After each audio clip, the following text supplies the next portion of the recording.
할렐루야. 오늘 하나님 말씀 히브리서 10장 8절부터 18절까지 말씀입니다. 히브리서 10장 8절부터 18절 말씀. 위에 말씀하시기를 제사와 예물과 전체로 번제함과 속죄제는 원치도 아니하고 기뻐하지도 아니하신다 하셨고 이는 다 율법을 따라 드리는 것이라. 그 후에 말씀하시기를 보시옵소서 내가 하나님의 뜻을 행하러 왔나이다 하셨으니 그 첫 것을 폐하심은 둘째 것을 세우려 하심이니라. 이 뜻을 조차 예수 그리스도의 몸을 단번에 들이심으로 말미암아 우리가 거룩함을 얻었노라. 제사장마다 매일 서서 섬기며 자주 같은 제사를 드리되 이 제사는 언제든지 죄를 없게 하지 못하거니와 오직 그리스도는 죄를 위하여 한 영원한 제사를 드리시고 하나님 우편에 앉으사 그 후에 자기 원수들로 자기 발등상이 되게 하실 때까지 기다리시나니 저가 한 제물로 거룩하게 된 자들을 영원히 온전케 하셨느니라.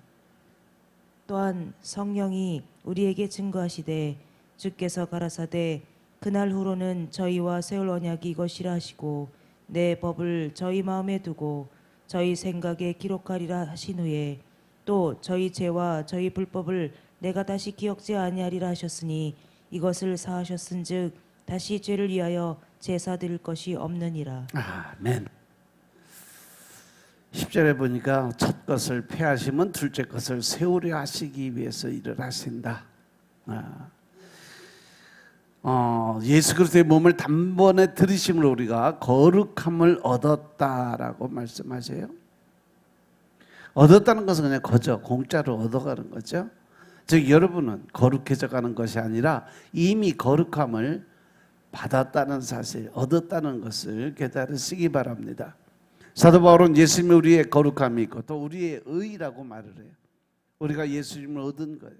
과거에 반복되는 모세 율법의 짐승의 제사와는 대조적으로 예수님 자신을 단번에 제물로 드리심으로써 한 백성을 영원히 거룩하게 하기 위해서 하나님의 뜻에 따라 이 세상에 오신 분이세요.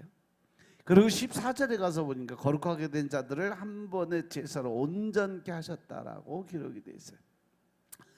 저가 한 제물로 거룩하게 된 자들을 영원히 온전케 하셨느니라. 그 한 번의 제사는 2000년 전에 십자가에서 드려졌지만 창세 전에부터 이미 이 번제의 제물은 드려진 제사예요. 창세 전 언약의 약속의 말씀입니다. 모세 언약이 시행된 시대를 위해서 구약의 제사 예물을 명하셨는데 9절에 보니까 그 첫째 것을 폐하심은 이는 옛 언약의 제사와 예물을 가리키는데, 그래서 그리스도인들은 더 이상 짐승의 제사를 드리고 구약의 율법의 그 기타 의식적인 부분은 지킬 필요가 없다라고 말씀하세요. 이런 것은 이미 폐지됐기 때문이라고 말씀하십니다. 그리고 이제 둘째 것을 세우려 하심이라는 것은 하나님의 뜻에 대한 순종을 확실히 하기 위해서 하신다는 거죠. 하나님이 자기 백성을 위한 도덕적이고 영적인 뜻이 이루어지기 위해서는 제사가 폐지되어야 됐다라고 말씀하십니다. 그래서 하나님의 뜻은 이처럼 구약의 제사들과는 다른 예수 그리스도의 몸을 단번에 드리심으로 말미암아 우리가 거룩함을 얻었노라. 즉 그리스도의 육체적 죽음을 통해서 우리가 거룩해져 가는 상태, 또 이 성화되는 상태를 우리에게 주신다는 거죠. 그리고 14절에 영원히 온전케 하셨느니라는 것은 이건 성도들이 현재 이미 죄가 없다는 뜻이 아니라 그리스도가 성도들의 온전함을 완전히 회복하셨고 또 이 사실이 적당한 하나님의 때에 그리스도인들의 분명히 적용될 것이라는 그런 의미예요. 점점 우리가 말씀을 통해서 변화되고 또 언어가 변화되고 또 하나님의 권세 능력을 사용하게 됨으로써 많은 사람들에게 살아계신 하나님을 증거할 수 있는 그러한 일들이 이루어지게 될 거다. 또한 성도의 영원한 온전함은 예수님의 제사가 지난 단회적인 어떤 성격에서 비롯돼요. 따라서 성도들은 깨끗해진 양심과 완전한 죄의 용서와 또 미래의 총체적인 흠없는 것을 위해서 자기 자신이 아닌 예수 그리스도를 바라보고 말씀을 의지해서 나아갈 수 있는 그런 삶을 살아야 된다라는 것이 24절의 전체적인 말씀이에요.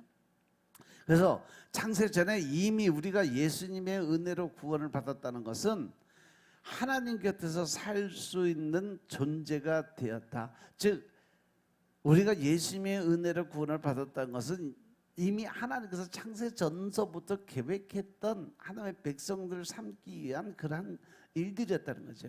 죄를 지었는데 용서를 받았고 그래서 의인이 되었다는 것은 하늘의 존재가 어떻게 성취되고 완성되는가를 설명하기 위해서 하나님의 말씀을 기록해 넣었을 거예요.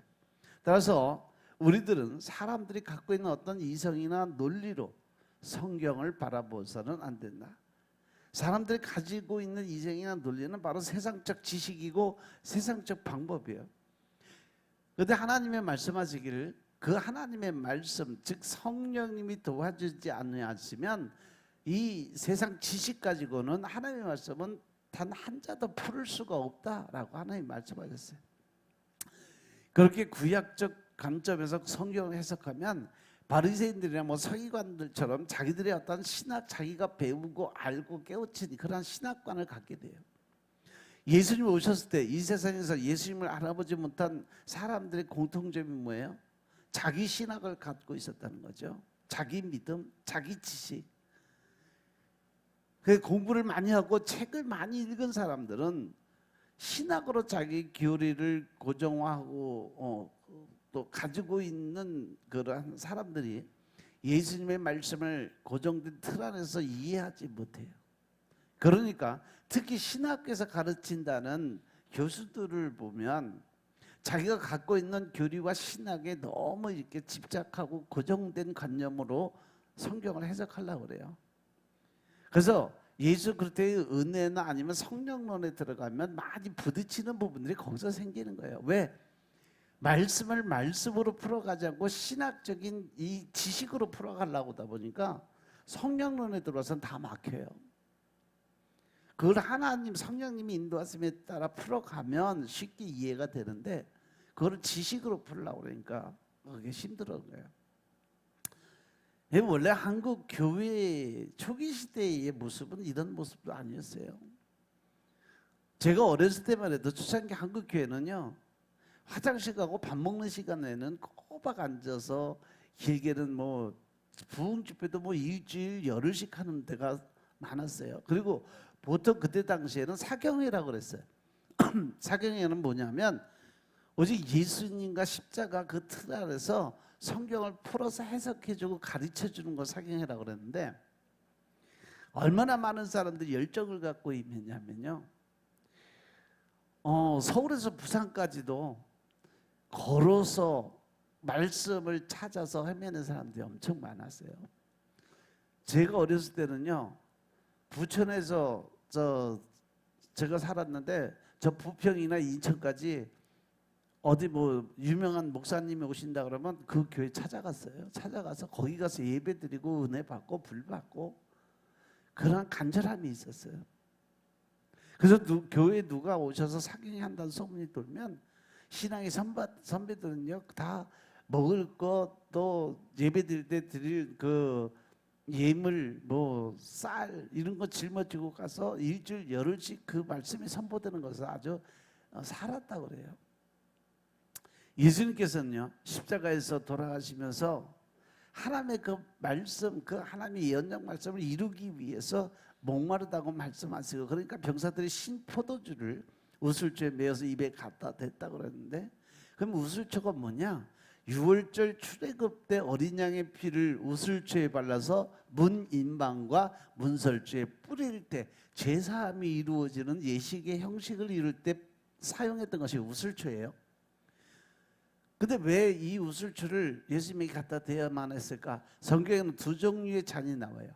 예수님께서 말씀하신 아버지가 내게 준 그 잔, 예수님이 비껴갔으면 좋겠다고 하신 그 잔과 새 언약의 피를 말씀하시면서 우리에게 주시는 잔이 있어요. 그래서 이 잔이 두 종류의 잔이 나오는데 우슬초에 묻힌 피는 그 자체로서 저주와 심판의 피예요. 어린 양이 죽어서 묻힌 피이기 때문에. 그런데 이 저주와 심판의 피가 어떤 대상에게 발리면 용서와 구원의 피가 된다는 거죠. 예수님에게 신 포도주라는 잔이 우슬초에 묻혀서 가는 거예요. 그러면 예수님이 그 잔을 받으시고 예수님의 보혈의 피가 그 잔에 묻어지는 거죠. 그리고 그 예수님의 피가 묻혀진 우슬초가 우리에게 발려지는 게 바로 십자가의 사건이고, 그래서 말씀을 응하게 하려고 신포도주를 우슬초에 묻혀서 잔을 받는 것입니다. 그 저주와 진노의 잔을 받은 예수님은 나면서부터 율법을 완벽하게 지키신 분이었어요. 그분이 우리의 대표가 되셔서 저주의 잔을 받고 그 피가 거기서 완전히 제거된 거죠. 그것을 속죄, 대속죄라고 하면서 우리가 구원을 받은 것입니다. 구약시대 모세의 성막에서는 짐승을 죽여서, 내가 죄를 지을 때마다 짐승을 죽여서 계속 사죄 예물을 드리고 하나님께 번제 제물을 드렸는데, 예수님께서는 단 한 번으로 그 모든 것을 대속하셨음을 믿으시기 바랍니다. 예수님이 베드로에게 사단이라고 하셨고 유다에게도 마귀라고 말씀하셨어요. 즉 마귀는 멀쩡한 사람에게 들어갔다 나왔다는 게 아니라 우리 안에 있는 율법주의와 인본주의, 지식적인 이 신학의 믿음이 바로 마귀고 사단이에요.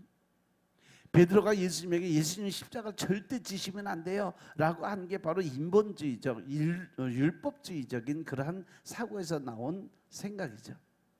유다도 마찬가지입니다. 예수님의 능력을 보고 예수님의 힘을 의지해서 유대의 독립을 깨하고 그분이 왕이 되시면 한 자리에 해먹으려고 작정하고 있었는데, 예수님이 십자가를 지고 돌아가신다고 하시니까 자기 뜻대로 되지 않았다고 해서 예수님을 은삼십냥에 팔아먹고 양심의 가책을 받아 자살했던 사람, 결국 자신에게 벌을 준 거죠. 이게 바로 마귀입니다. 내가 한 일은 내가 책임진다는 것이 바로 마귀짓이라는 거죠. 그러니까 내가 무언가를 자꾸 하려고 하는 게 그게 마귀적 본능에서 나오는 거예요.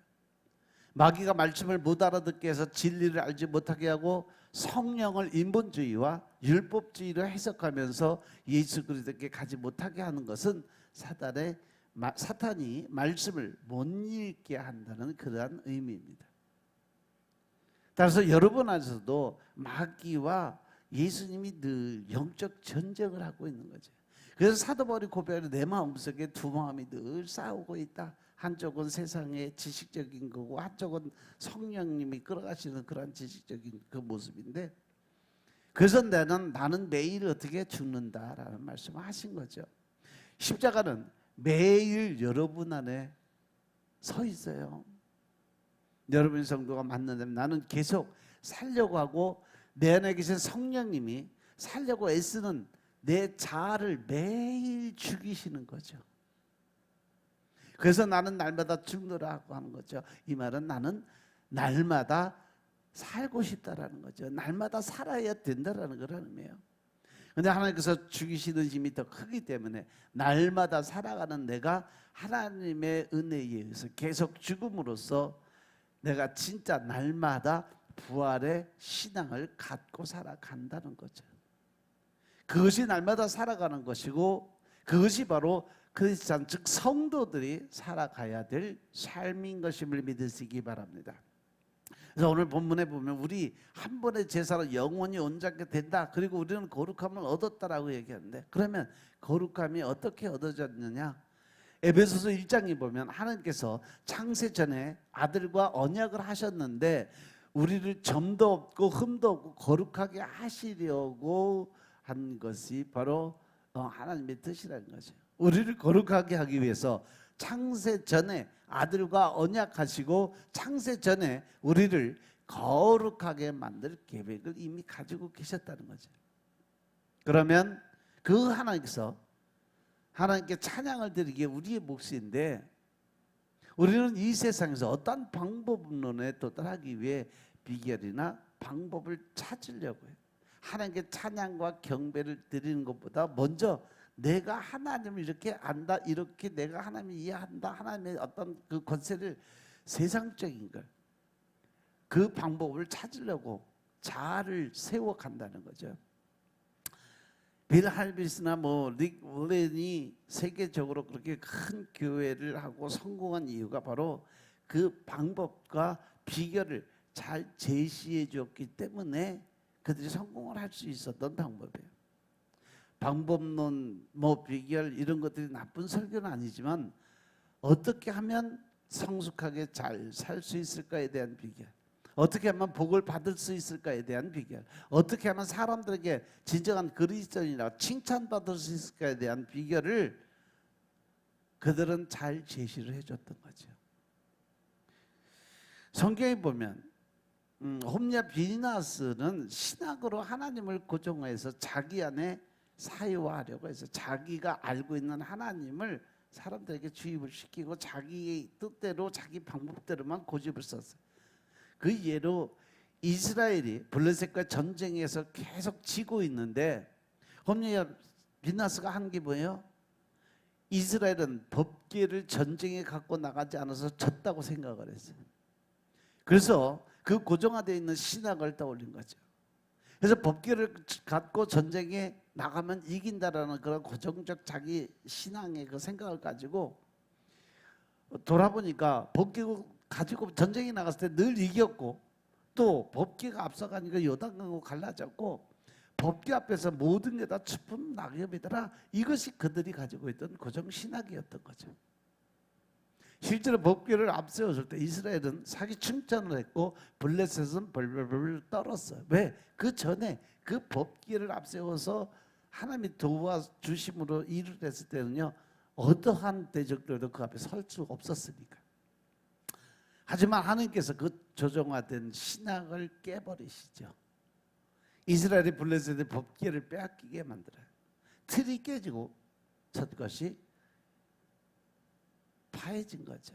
인간은 첫 것을 신학으로 갖고 있으면서 이렇게 하면 우리가 구원에 이를 거야, 복을 받을 거야, 훌륭한 사람이 될 거야 라고 자기 신앙을 고정화 만들어서 내가 잘나기를 원해. 이스라엘이 전쟁의 법궤를 가지고 나왔음에도 불구하고 블레셋이 전쟁에 이기고 심지어 법궤까지 뺏기고 나서 블레셋 군대들이 저놈들이 법궤를 가져 나온데도 우리한테 맥을 못 치네, 법궤도 아무것도 아니네 라고 생각을 하고 무시를 하죠. 그러면서 블레셋 사람들의 그 고정관념이 바뀌어요. 법궤 하나님 아무것도 아니다 라는 생각. 그래서 블레셋 사람들이 법궤를 아스돗 신당 우상과 같이 둬요. 그런데 우상이 법궤만 들어가면 모가지가 부러지고 손문이 잘라지고 뭐 다 부서지고, 가데스도 똑같은 일이 벌어져요. 그래서 에글론에 온 건데 에글론에도 마찬가지예요.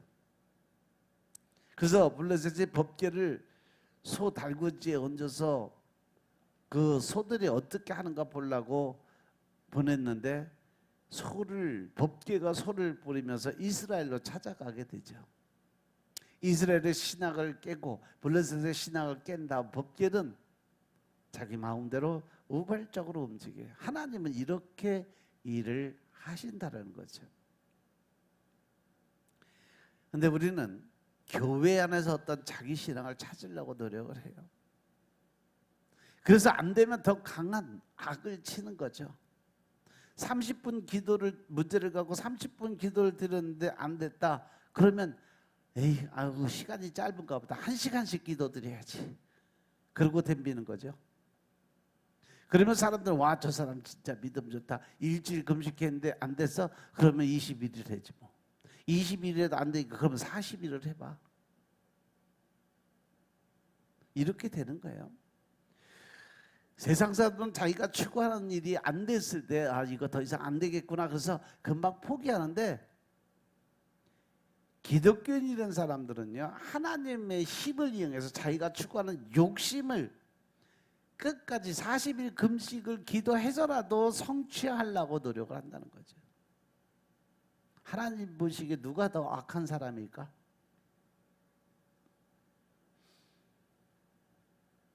일종의 이것은 7귀신이 들어간 사건과 거의 비슷한 거예요. 하나님을 이용해서 세상과 내가 추구하는 그 축복을 오히려 세상 사람보다 몇 배 더 큰 진념으로 얻어내려고 하는 사람들이 바로 기독교인들이라는 거죠. 세상 사람들은 금방 포기하는데 기독교인들은 내가 헌금을 덜 내서 그런가 온갖 방법을 다해서 나를 인정받으려고 해요. 세상 사람에게는 마귀 하나가 들어가 있는데 예배당에 앉아있는 성도들에게는 7마귀가 들어가 있는 모습과 거의 흡사하지 않겠냐는 거죠. 진짜 우리가 보이지 않는 하나님을 위해서 구원이 너무 감사해서 행하는 선이 과연 얼마나 있을까? 우리가 하루 24시간 동안 하나님을 얼마나 의식하며 하나님의 생각을 갖고 살아갈까 한번 나를 돌아보시기 바랍니다. 진짜 내가 원하는 것이 하나님의 나라의 영광을 위해서, 하나님의 살아계심을 증거하기 위해서, 하나님의 위대하심을 나타내기 위해서 행하는 믿음의 모습이 얼마나 될까? 이 말씀을 정리합니다. 히브리서 저자는요, 예수님이 구약 제사를 폐하고 단번에 영원한 속죄를 이룰 것이 성경에 예언됐다고 해요. 먼저 히브리서 10장 6절부터 8절의 말씀 보면 이 말씀은 다윗의 시인 시편 40편 6절 이하의 말씀을 이렇게 기록해 놓은 건데, 다윗은 하나님은 예물과 속죄제와 번제를 기뻐하지 않는다라고 말씀하셨어요. 그리고 다윗은 내가 하나님의 뜻을 행하러 왔나이다라고 해서, 이는 예수님은 이 속죄제를 대신해서 하나님의 뜻대로 자기 몸을 단번에 영원한 속죄 제물로 드릴 것을 예언한 거죠. 예수님은 첫째 것, 곧 율법에 따른 제사 제도를 폐하고, 둘째 것, 예수님의 몸으로 드리는 영원한 새 제사 제도를 세우신 분이다라는 걸 설명하고 있어요. 그리고 예수님은 구약의 말씀대로 단번에 속죄 제사를 드렸어요. 히브리서 10장 10절부터 14절의 말씀 보면 예수님이 단번에 영원한 속죄제를 드림으로 신자들을 거룩하게 했다라고 되어 있어요. 구약의 제사장은 매일 서서 자주 같은 제사를 드렸지만 죄를 없이 하지는 못했어요. 하지만 예수님은 십자가에서 단번에 영원한 제사를 드려서 죄를 하나도 없게 만들어 주신 분이다. 이 예수님은 한 영원한 제사를 드리고 하나님 우편에 앉아 자기 원수들의 자기 발등상이 되기까지 기다리시는 분. 예수님이 하나님 우편에 앉은 것은 할 일을 완전하게 다 이루었다라는 증표라고 할 수 있다는 거죠. 예수님은 십자가와 부활로 이 땅과 하늘의 모든 권세를 가졌고 왕으로 등극했고, 왕이신 예수님이 지금 이 땅을 통치하고 다스린다는 겁니다. 그리고 예수님은 하나님 우편에 앉아 하나님의 통치가 완성되기까지 기다리시고 세상을 계속 통치를 하고 계시죠. 이 예수님은 한 번의 제사로 성도들을 영원하게 완전하게 만드신 분.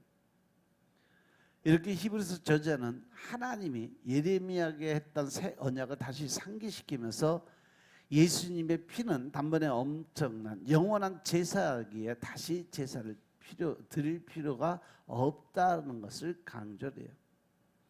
히브리서 10장 15절부터 18절의 말씀 보면 하나님이 예레미야에게 주셨던 새 언약에서 하나님은 사람들의 죄와 불법을 다시 기억하지 않겠다라고 해서, 그리고 그 죄를 사하셨기 때문에 다시 제사 드릴 것이 없다라는 말씀을 주셨죠.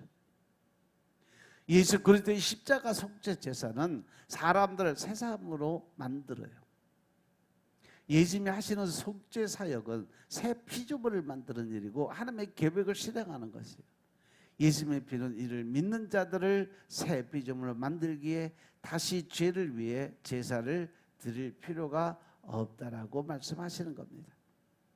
예수 그리스도는 십자가의 죽으심으로 단번에 영원한 속죄 제사를 드렸어요. 예수님의 대속의 피는 피를 믿는 모든 사람들에게 예수님의 피는 단번에 영원한 속죄를 이루었다는 거죠. 예수님의 대속의 피는 이 세상의 모든 죄, 과거와 현재와 미래의 모든 죄들을 용서해 주는 그러한 피다. 십자가의 피는 이를 믿는 사람들을 새 피조물, 새로운 피조의 세계로 만들어 간다는 거죠. 그래서 예수님은 단번에 속죄 제사를 드림으로 십자가를 믿는 백성들을 새 언약의 백성으로 만들어 주셨어요. 예수님의 피로 맺은 새 언약의 백성은 새로운 피조물의 세계고 하나님의 말씀을 마음에 새긴 백성이고 새 마음을 받은 사람들이 됐다. 그래서 예수님의 피를 믿는 새 언약의 백성들은 성령님을 부음받은 성령을 부음받은 그런 백성들이고 돌 같은 마음이 아주 부드러운 마음으로 바뀌는 사람들. 에스겔 36장 26절의 말처럼 새 영 새 마음을 너에게 이제 내가 부어 주는데 그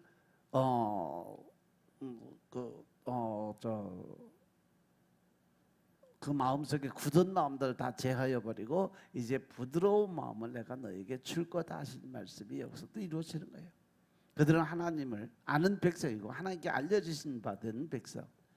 예수님의 피를 믿는 사람들은 하나님의 아들이고 하나님이 그들의 아버지가 되므로 그들은 하나님을 아버지라 부를 수 있는 특권을 주셨다라고 했어요. 그들은 다시는 무서워하는 종의 신분을 갖지 않고 또 아들의 영을 가졌다라고 했어요. 그들은 하나님께서 성령을 부어서 하나님의 사랑을 그 마음에 부은 사람들이고 세상에서 고난을 당하지만 하늘나라의 소망을 갖고 살게끔 성령님이 인도해 주신다는 거죠. 그래서 예수님은 영원한 때 제사장으로 자기 몸을 드림으로 구약 제사와 다른 제사 단번에 영원한 속죄 제사를 드리신 분이에요. 예수님 한 번 십자가에 달림으로 세상의 모든 죄를 대속하셨습니다. 그래서 예수님은 십자가에서 단번에 영원한 속죄를 이루시고 새 피조물로 또 하나님의 자녀로 우리를 삼아 주셨다는 거죠. 우리는 오늘 예수님의 단번에 이룬 영원한 구원을 살아가며 새 피조물로 살아가고 있습니다. 오늘 단번에 영원한 속죄를 이룬 하나님을 찬양드리고 감사드리고 영광과 존귀를 올려드려야 될 줄로 믿습니다. 그래서 오늘 우리는 단번에 영원히 속죄하신 속죄의 은혜를 누리고 나누며 살기를 바랍니다. 오늘 우리가 단번에 영원한 속죄를 이룬 예수님 안에서 새 피조물로 하나님의 백성으로 하나님의 자녀들로 새 언약의 백성들로 살아가는 여러분들의 삶이 되시길 주의 이름으로 축원합니다. 아멘. 기도드리겠습니다. 아버지 하나님 감사드립니다. 오늘도 우리가 아버지의 은혜 가운데 살아가게 하시고 또한 주님이 주시는 새로운 피조물의 삶을 살게 하시니 감사합니다. 늘 신령과 진정의 마음 속에서 하나님의 의를 드러나게 하시고 또 주님 나라의 큰 일꾼 되게 저희 역사하여 주셔서 우리의 삶들이 온전하게 하나님의 의만을 나타내고 또 보여지게 할 수 있도록 축복하시고 내가 죽고 내 안에 있는 예수님으로 살아갈 수 있도록 허락하여 주옵소서. 모든 말씀 우리 주 예수 그리스도의 이름으로 감사드리며 기도드려 사옵나이다. 아멘.